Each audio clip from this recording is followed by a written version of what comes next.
Okay. If you haven't already, make sure that you turn in your note takers for 38, 39, and 40. So I apologize for kind of slamming you guys with all of that work. You know, basically, like I explained in the remind message, is that I did not want to hold a quiz over your head over break, because literally it was like you come back and you take a quiz after winter break, and that's obviously not good. So I did the Monday note takers. I don't think I'll ever, at least not anytime soon, give you two like I did this last Monday. So I know it was a lot of work yesterday, so I apologize for that. But both of them were relatively short. So like it was a 50-minute total lecture. So it seems silly just to do one of them and then not get to the test till next week. So we'll have a quiz over early Christian, right, Byzantine, and Islam on Thursday, right, on Thursday. Does anyone have any questions about any of the artworks that you did notes on this past couple of Mondays? I know it's early and it's the first day back, and I know I don't feel exceptionally awoke either, but does anyone have any specific questions, any areas that you drew a big blank? Doesn't mean we'll find info on all of those things. So like, you know, if we don't have a patron, if no patron is like evident or something like that, but was there anything in particular that was confusing to anyone? I do know that there's a sprinkling of people who are missing one or both of those note takers, and just know that we're not going to be going over that information in class today, other than right now. So we're all good? Okay. So let me make sure that I said everything I wanted to say. Yes. So I'll do a remind message as well, just to remind you so that you don't forget about early Christian and Byzantine and you just study Islam. Okay. So we're going to start today looking at characteristics of images of power when we look at Islamic art. And so we have 3 manuscript paintings to begin with. And so one of the things that you probably notice is that we have figurative imagery, right? We have figurative imagery. We haven't seen too many of these types of works. And you probably, from thinking about doing some of the readings or some of the note takers or some of the lecture discussions these past Mondays, we talked about when it's okay to have images of people and when is it okay to have images of animals, right? So who can help me with that? You can even write it in the chat if you like. When is it okay to have figurative imagery or imagery of animals, other living things? Right, when it's not religious. So if it's the Quran, more than likely, you're never going to have an image of it. If you're going to have a story, a series of poetry, medical journals, history, anything that is non-religious, it is perfectly fine to have images of living people. And so a good example of that is Bahram fighting the Karg. And this is a really interesting work that's part of this epic shamana, right? Does anyone know what a shamana is? Does anyone know what a shamana is, maybe from world history or another course? It is a book of kings. So it is this epic, basically history of the Iranian kings and the Iranian rulers. And it actually is written in 50,000 rhyming couplets. So it's done like poetry. I believe, if I remember right, this one took like 25 years to paint, right? And these stories are pre-Islamic. That doesn't mean that some of the stories don't talk about the bringing of Islam to this region, but it happens before, it starts before Islam is introduced.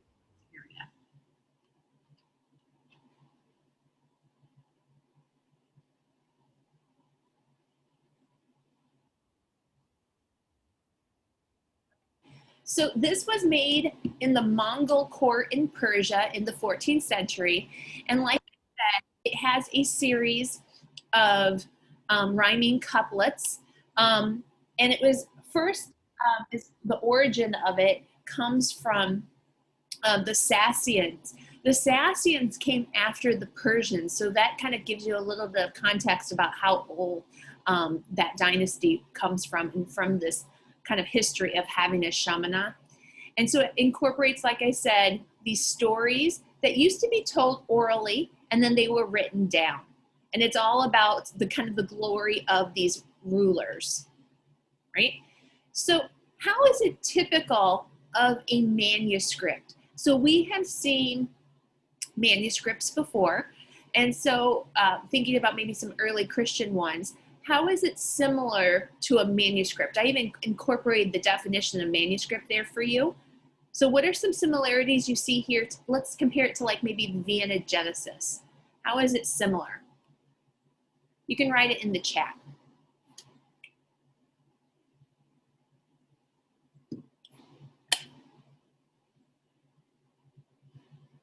How is it similar to other manuscripts? Think about the Vienna Genesis. Remember, there's an image, right? And then what else is included on the page?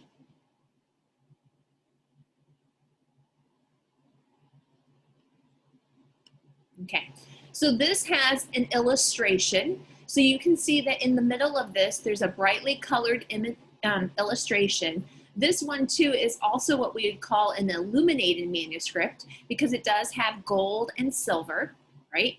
And then it incorporates the text within the page. So we have an illustration, and then we have the story. So the story obviously kind of tells you the whole story of Bahram and him hunting this Karg. And then we have an illustration of the action taking place. So when you look at this, let's kind of read the imagery and look at what we see, right? Right, so what's the setting for this? Where does it seem to take place? Turn on your audio and let me know. What's some visual evidence that tells us what the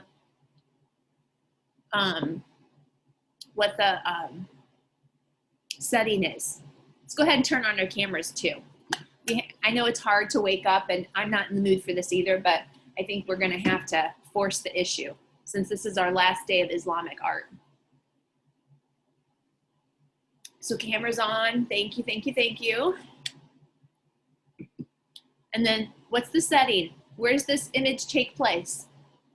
Let's be investigators. Like in a forest? In a forest, very good. And so it's taking place in a forest. So that would be your setting, part of your content. And then we have Gayumars on horseback, right? And he's hunting a Karg.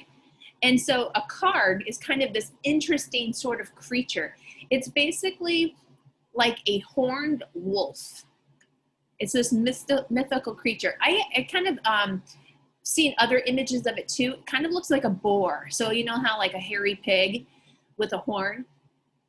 So Bahram was known as a great hunter, as well as obviously a great ruler as well. And he was known for his warfare, his chivalry, as well as other talents of his. And so he went off basically to India to kind of rid the Indian countryside of these horrendous creatures, these Kargs. And you can see the Karg in the foreground. So you basically see his head. It almost looks like it's decapitated, but it's more like dislocated. So we have his head with this giant black horn, and then his body kind of wraps behind the trees. So you can see the trees, and his legs are kind of flailing in the air. So he's kind of contorted. Okay, so how is the king portrayed, right? Let's look at the king, right? How would you say he's portrayed?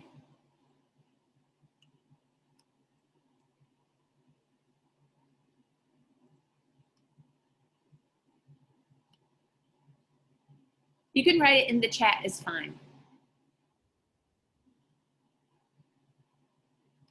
We had some technical issues. I think people are still online shopping today, so the internet's crazy today. Hopefully, if things get slowed down for you and you need to turn off your video, I understand, okay? But I do appreciate not having to see blank screens.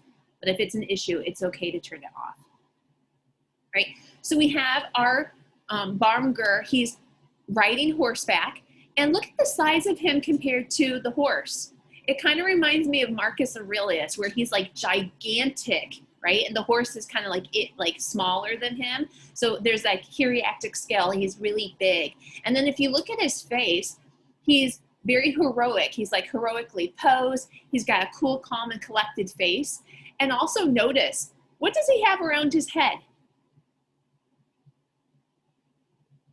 He's got a halo. So he almost feels like he is godly as well as, you know, like royal.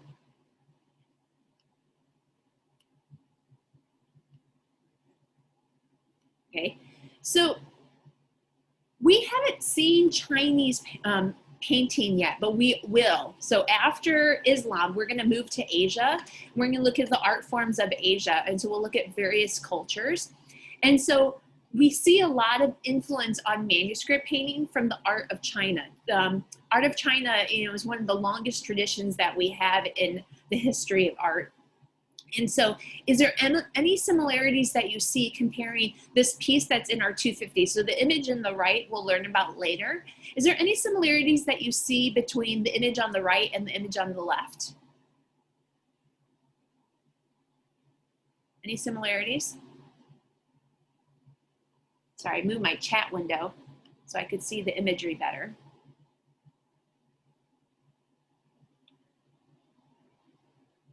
I think it's kind of hard to tell. We'll see close-ups of it later, but when we look at the foreground in the bottom, right, of the bottom of this epic mountain scene, the trees are kind of angular. It's very similar to kind of like the stylization that you see, kind of the wispiness that we see on the vegetation of the image that's from Persia. And of course, this influence is coming along the Silk Road, right, that we've talked about in previous lessons, right? Another thing to look at is what he's wearing. Can anyone see what he's wearing? This is very similar to something we saw when we looked at the baptistry, the Louis baptistry. Can you see the little fleur-de-lis all over his costume? Right? So remember that French sort of influence there. Right? Any questions on that one? Okay, the next one we have is another shamana. And so this one was made for the produced for the Persian Shah, Taj Mahal I. This one is the one that took a long time to make. This one took over 20 years, and it was made in his court manuscript kind of like factory in a way. They would have these, and it happened in Northern Europe as well. When they were making manuscripts, they would basically have a group of people. And so some people would just be in charge of preparing the surface, either vellum, which is made out of like calf skin, or parchment, which is made out of paper. And then others did the calligraphy and the writing, and then other people did the illustrations and the drawings for them. So it was made in this workshop. So it was made in the royal workshop, right? So how is this one typical of an illuminated manuscript? So we just saw one. Let's go ahead and share. You can either do it in audio or chat, I don't mind. But what are some similarities that we see?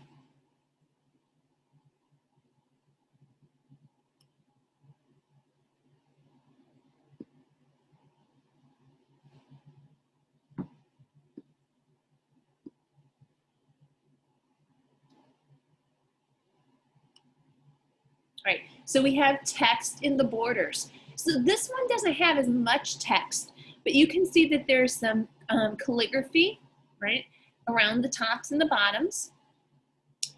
There is borders. So you see the image is within frame, so within some constraints. Bright colors and scenes of nature. Very good. You guys did a good job with that. So we, once again, these are some of those telltale descriptions of manuscripts. We'll see this as well in early medieval. We'll have an early medieval manuscript as well after Asia. So they're brightly colored. This one also has the use of gold, which once again kind of shows the royal nature of this text. It has the text, it has the frame, it has the illustration of the story. This one really, I wouldn't say is quite a story though. This is more like kind of just an image of the royal family and court, right? So let's go ahead and look at it once again. We kind of already talked about with Isabel in the chat, talking about the setting. So the setting takes place outdoors. It's in nature, but it's on a hill. Can you guys see how it's like on a mountain, right? It's on a mountain. And so what's taking place at the very bottom of the mountain, right? So if you look at the bottom part of it, let's see if I have a close-up of it. Oh, I've got a close-up of the top. Can't believe I don't have a close-up of the bottom. I apologize. At the very bottom, we have a series of people, right? So these people at the bottom are the court. So these are Gayumars' court. So these would be, you know, people, social elite people, and they're basically climbing up the mountain to honor Gayumar, right? And so if we look at close up at the top, we have an inscription which tells us who these people are, right? And then we have our Persian king. So we've got our Persian king, right, in the center, and then we've got his son and his grandson on either side of him. So in a way, it's almost like a family tree.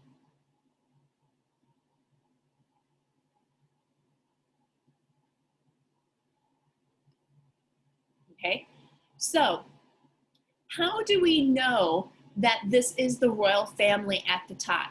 What are some telltale signs that tell us that this is images of power, our theme today? What tells us that these people are the most important people? Go ahead and either put it in the chat or turn on your mic.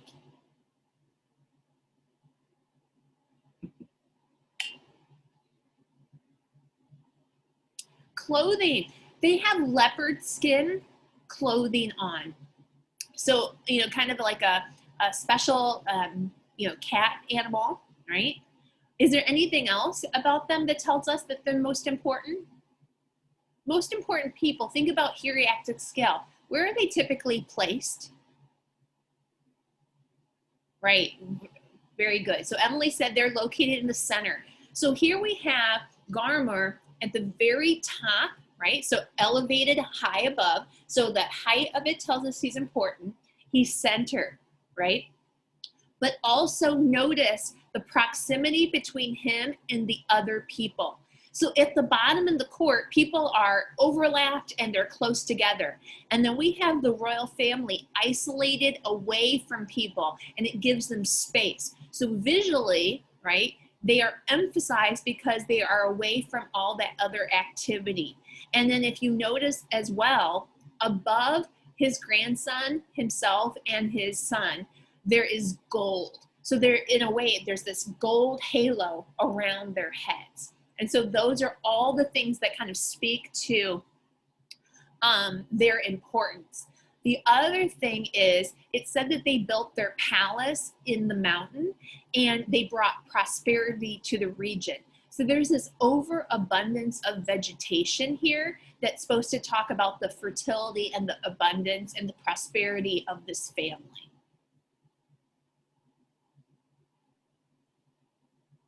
So that's a real great close-up, right? So if we look at the style of the painting, it's very similar once again to what we just saw when we looked at that Chinese painting from before, right? We can see the influence once again from the Silk Road. We have that kind of wispy sort of quality, a stylization of the vegetation. Here there's actually a a better close-up of that Chinese painting than I was showing with the mountain.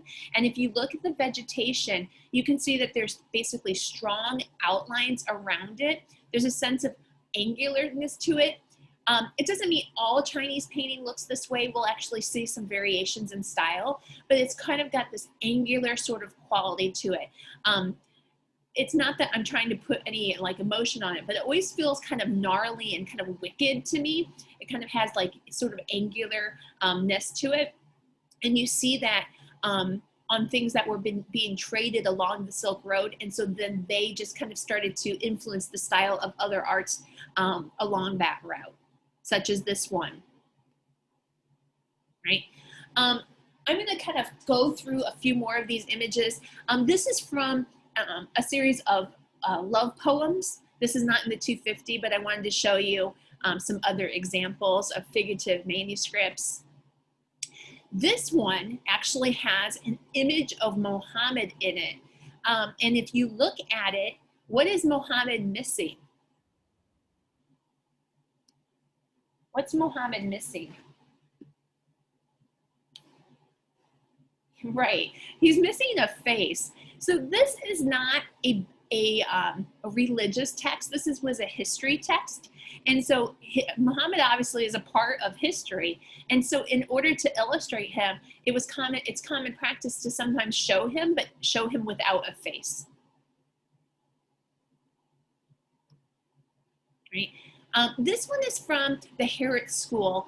And it's really interesting, this style of manuscript painting, because it almost reminds me in a way of like television. When you're watching a movie, it's like that fourth wall dissolves away. And so it's like we're looking inside an interior space. This one is actually of a bathhouse. And so you can see inside the bathhouse, they're hanging towels. Men are getting washed off to the left side. You can see the doorway here on the far right side. So it's like you see inside and outside on it. Same thing here. The palace walls have dissolved so we can see the story within it. Right? This is the name of Suleiman the Magnificent. So do you remember at the Mosque of Selim II, I said that his father was a really important, powerful Shah. This is his name. And so you can see, even with calligraphy, how it beautifies insignia and writes someone's name as well. It's filled with this infinite arabesque. Okay, so our last area, once again, is images of power.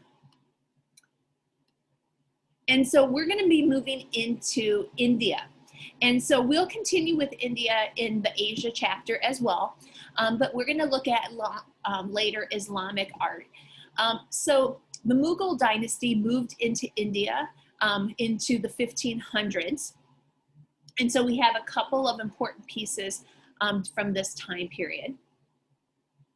And one of them happens to be Jahangir preferring the Sufi Shaikh to the kings. And so this is another manuscript painting.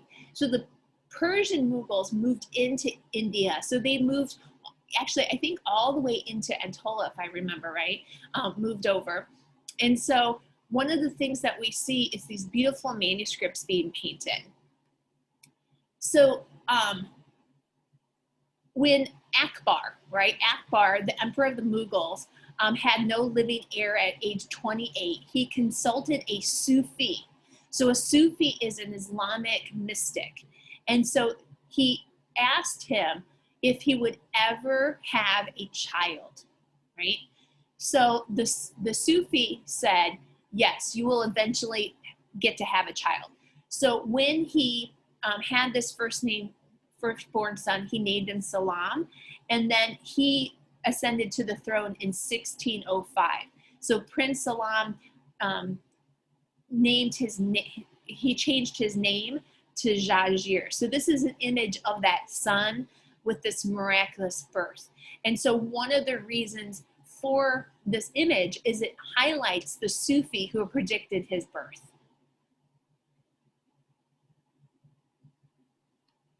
Okay, so what I'm gonna do right now is I'm gonna have you guys go to Go Formative. I'm gonna throw this in the chat for you guys.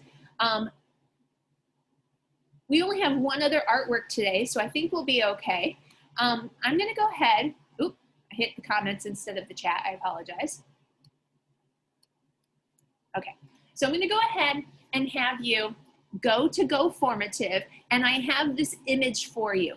You don't need to know anything about this image, because I know I gave you too much yesterday, so I know most of you probably didn't get to reading this stuff. What I want you to focus on is I want you to be visual detectives. I want you to find at least 3 ways, right, that the artist depicts the power of Jahangir. Jahangir is the ruler, right here. See this guy right here, right? What are the telltale signs that he is a ruler? Okay, so go ahead and work on that. Let me know if the link worked. Or didn't work, I should say.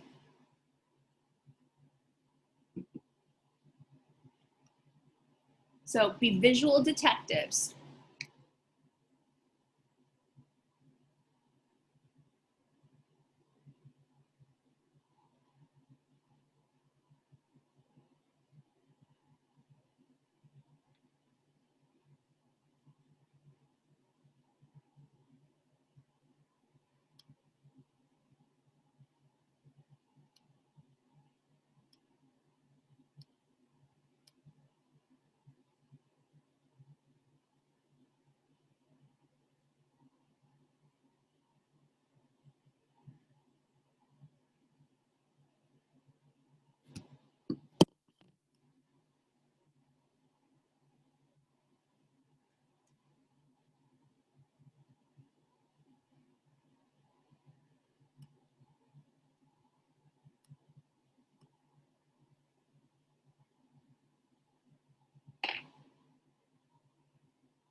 Give you another second here, and then we'll go ahead and get started.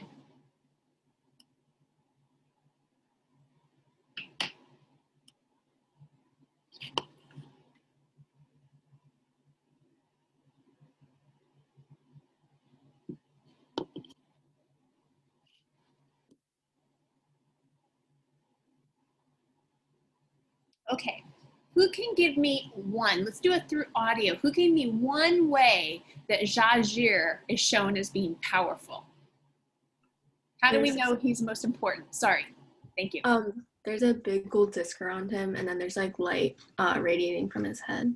Yeah, exactly. So he has basically a halo, a big giant halo with a crescent shape, which is a sign of Islam, right? You've seen that on a lot of flags probably from this territory, that crescent moon, right?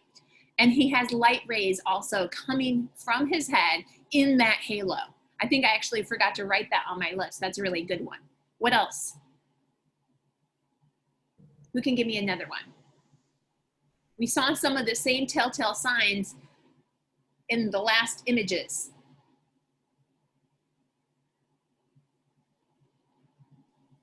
He's like located in the center. Right, he's centralized. What else?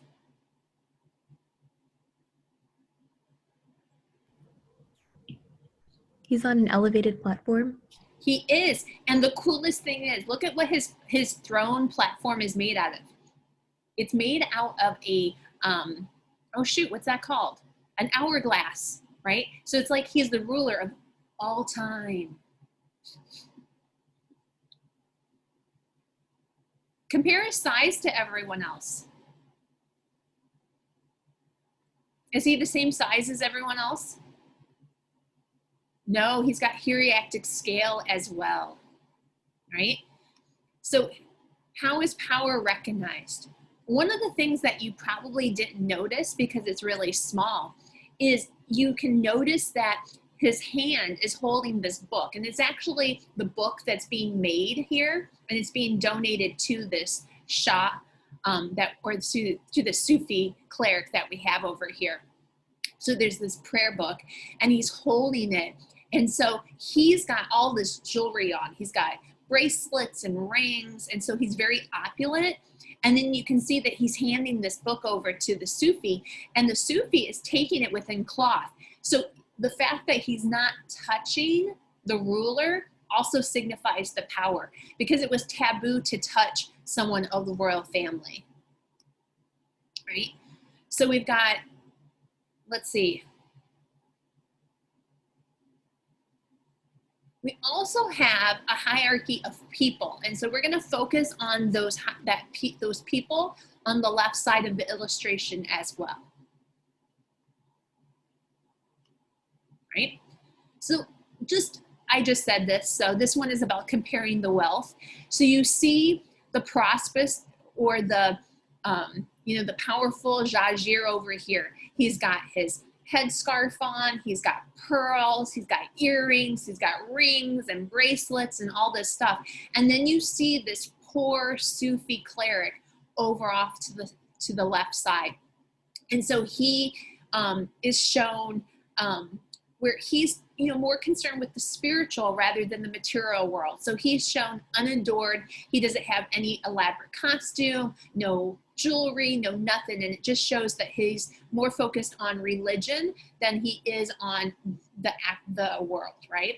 And then we have that act once again of him being pious, of taking the book with the fabric and not touching Jahangir. Right? So, my animation didn't work, but that's okay. So underneath the Sufi, so at the very top, right, we have the cleric, right? And his name is Shaikh, right? So we have him at the top.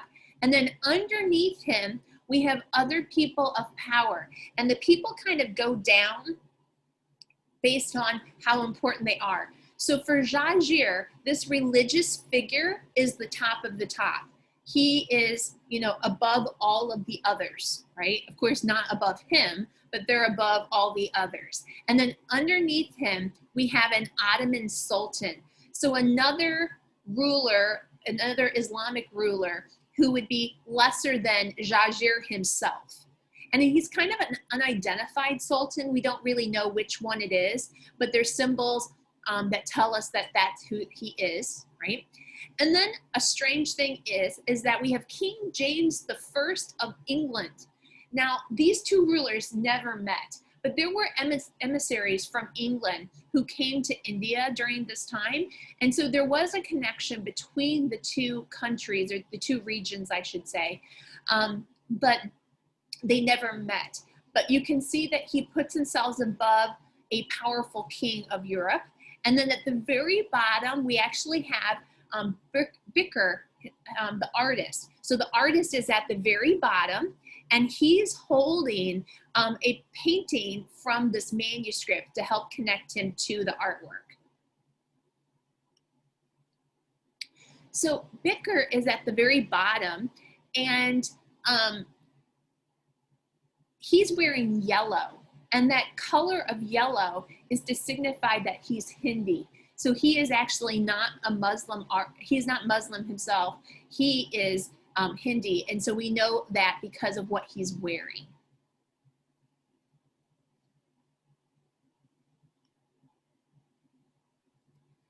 So if you were going to look at this and describe the style, thinking about how it's organized, we basically talked about this when we talked about how it's typical of a manuscript. So it's got the framing, it's got the hieratic scale, it's got the floral patterns all around the top, and it's a really good example of the influence of the East, the influence of the West on the East style. So when you look really closely at it, it's got very sort of European style of flowers around the edges of it. But then also, when you look at it carefully, right, you can see other telltale signs as well. Like these little things are quite interesting to me, right? So there are little cherubs, or what we call putis. Putis are like the Italian version of a cherub. So we have these little angel babies, right? And they're flying around with bows and arrows. That's kind of European, isn't it? Right? But also we have the modeling of shadow, like light and dark on shadowing on this, that makes them look more 3D. And so that's something that came from European style. Right. This is another image of Jahangir. He's overlooking the construction of his palace. And so you can see him larger than life, kind of isolated as workers build his palace. This one's in our textbook. All right. Our last piece of Islamic art is the Taj Mahal. And so we're going to watch a short video, which I forgot to. Our last artwork in Islamic art is the Taj Mahal. And so you can watch this video that's linked to the presentation here for a little bit of context about who built it and why he built it. I can't record it because it's copyrighted from the Smithsonian.com. So when you go to the Taj Mahal, it's really more than just a single building. It's actually an entire complex.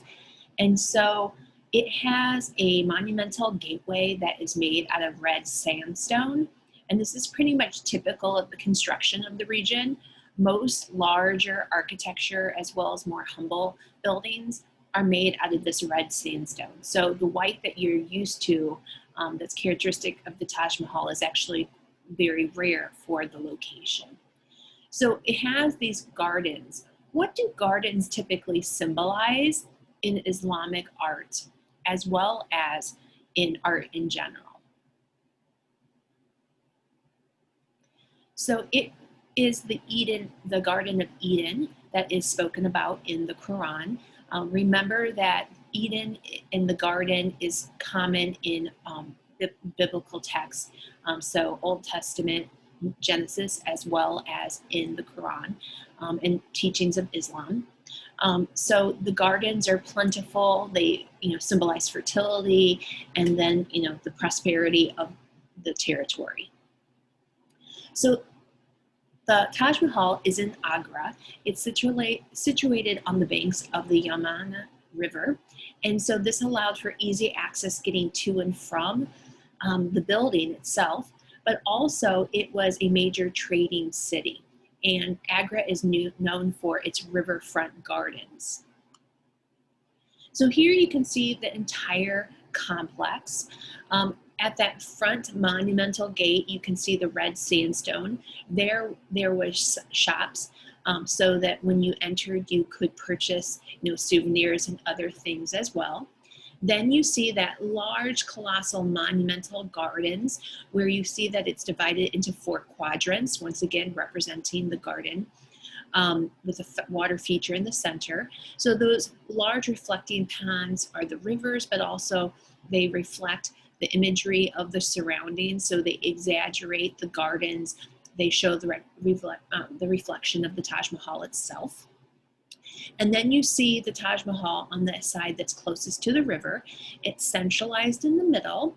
And then on the 2 sides of it, there are 2 structures. On one side, there is a mosque. And then on the other side, there is this jawab. And that basically means answer for balance. So it's just there for visual symmetry. It does house it's a structure that's used for entertaining as well as sleeping accommodations for people who visited the structure. So let's go ahead and look at the style. What architectural elements from Islamic art do we know? So in our discussion, we talked about the colossal dome, and then the smaller domes, the iwans with the pointed arches, and on the 4 corners, we have towers that resemble minarets. I'm actually not quite sure if those are actual minarets, since this is not a mosque. Instead, it's a mausoleum. Right? So notice how Taj Mahal stands out from its surroundings. Right? We already talked about that glaring white marble, but you'll see that it's also elevated on a large podium. You can see the stairs right here for how people get into it, and you get a little bit of scale based on the people who are standing on top of that court, right? And it really is just this gleaming white in this land, right? So here we see the wands with the pointed arches, right? We can see the decoration. So how is the Taj Mahal similar to other Islamic structures that we've studied?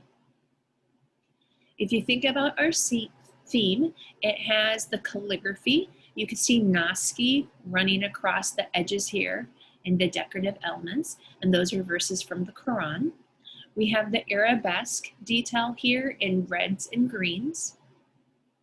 And then we have that geometric precision of how all the space is organized in these bands and frames.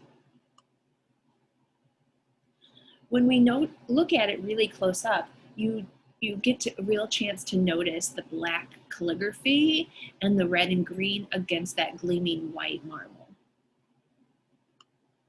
Right? So the interior format of it is based on some core beliefs that come also from the Garden of Paradise. So there's 8 sections in the building. So 8 different halls and side rooms connected to the main space. And that represents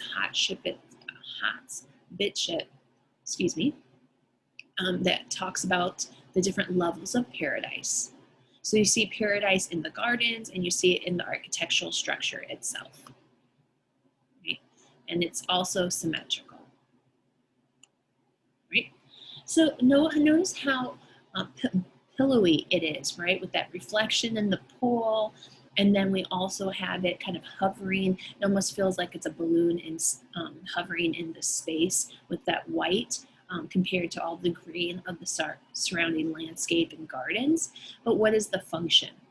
From the video, we know that it's the mausoleum of the wife and the husband, the principal wife of the king, or the ruler, I should say. And off the top of my head, I cannot remember his name, so I apologize for that, but you can look that up on Khan Academy, Smart History, or you can look it up on the video. But here you get a real good chance to look at the decoration with the arabesque, right? And you can see how some of the marble is carved in relief. So these are the burial tombs. They're directly underneath the center of the dome. Right? And you can see the burial chambers here. And then also, it's possible that it had some other functions as well. One, besides being a place where she was buried, it also could just be a symbol of their love, that he created such a magnificent structure for his devotion to his first wife. It also, other scholars believe that it could represent the divine throne, because Taj means crown, right? So it would be a very befitting, place to recognize the power of the king. It also could represent paradise. We've talked a lot about the garden. And it also could be a vanity project to reflect the glory of the ruler and the Mughal Empire, keeping in mind that this is not where the capital city is. Okay, so for the test, we're going to be looking at early Christian, Byzantine, and Islam. So keep in mind that a lot of early Christian art, that it be paintings, manuscripts, or architecture, are often taking something that was pagan and transforming it for Christian means. So like a basilica structure becomes a church, or an image of Apollo becomes an image of the Good Shepherd symbolizing Christ. So keep in mind that just like the toy, it begins one thing and turns into another, right? Pagan imagery is an iconography from classical Greece and Rome is made to be Christian. It's given Christian meaning, right? And this is, creating new views of the world and new requirements for worship. And then for Byzantine, we have our 4 F's, so our formal, flat, frontal, and floating, right? So a lot of the decoration lacks overlap, has very little background. Most of the imagery is frontal, Keep in mind that our icon image is not as stereotypical as others. Right? And then our last one is for Islamic is COG. So keep in mind that the imagery is often connected, and that also, like the faith, it's unified, all different peoples from all different backgrounds. There is an avoidance of figurative imagery, especially if it is religious. And then imagery is often based, if it's religious art, on calligraphy, arabesque or organic, and geometric. These stylistic considerations or stylistic elements are also incorporated into secular pieces, but you might have imagery of people or animals as well. But most of the time, those are fairly stylized rather than super realistic. So here's our C, right, with our different kinds of calligraphy, our Kufic and our Naski,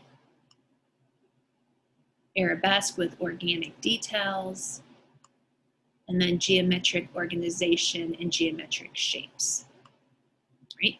So keep in mind for the quiz, we're going to be focusing on some of the basics of religion. And when I'm talking about the basics of religion, I'm really focusing on how the art and architecture represents the fundamental beliefs.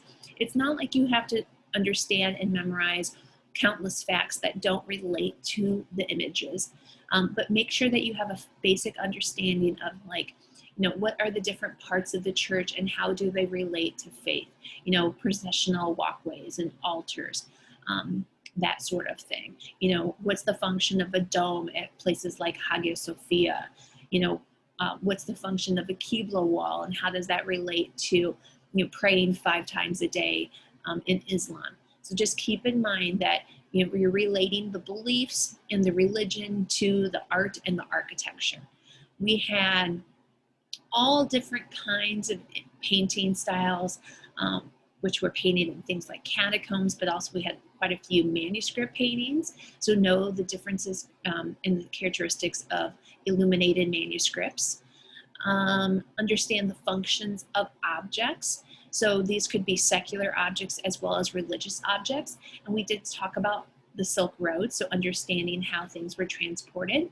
And then the last thing that we ended with today was images of power. So how power is communicated in these different styles.